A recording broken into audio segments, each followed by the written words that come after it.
Hey guys, so this is just a quick video to cover something that I've been asked quite a lot about, and this is the masteries that alter your terror shield. Now there are two masteries, one is tenacious shield and the other is life shield, but if you look at this from a tooltip, it's got frost arrow in the description and it doesn't tell you at all what this skill actually does.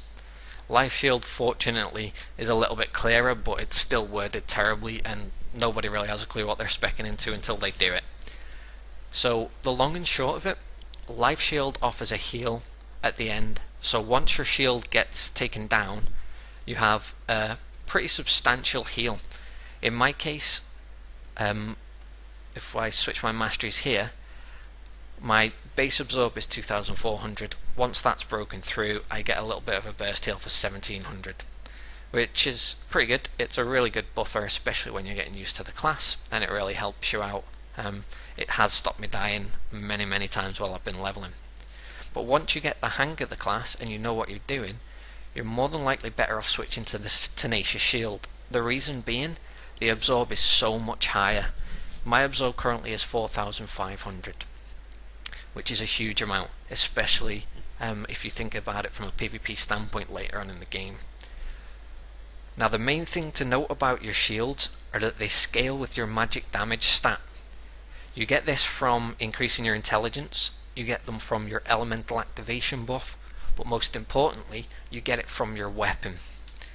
Now if you look at this, if I unequip my weapon, my magic damage hemorrhages, it drops by 600.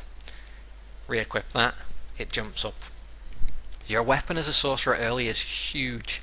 I can't stress the importance of this, which is why every time I get a new weapon, first thing I do, open the enhancement menu, drag it across and completely max my damage. I only ever use gold and I only ever use as much as I really see fit, but it has meant that I've only actually had 3 weapons from the start right up to level 34, and the rest of my gear I completely ignore. It's something that I'm really not bothered with at all. Now another thing worth noting with regards to your shield is that you should be, where possible, using elemental activation before you shield. I tend to shield before a pull, wait, and then about 25 seconds of the cooldown gone on my shield, I'll elemental activation, re-shield, pull and burst. Now the reason for this being the 30% damage increase you get from elemental activation. It works out for me at roughly 300 magic damage, which is almost 1000 extra absorb on the shield. So just to show you this, I'm going to pop elemental activation, reopen that, show you 5500 shield now, magic damage increased by nearly 300 or over 300. Once that's gone, shield drops down. So as long as you apply that shield, once the elemental activation buffs up, you're going to get the maximum absorb rate possible. So I hope this video has been of use to some of you. Don't forget to check out the rest of my guides and the rest of my videos on my channel. I am going to carry on with the leveling process, going to look at some builds, get some builds up as quick as possible and get to end game, and hopefully be able to help out a couple of you guys.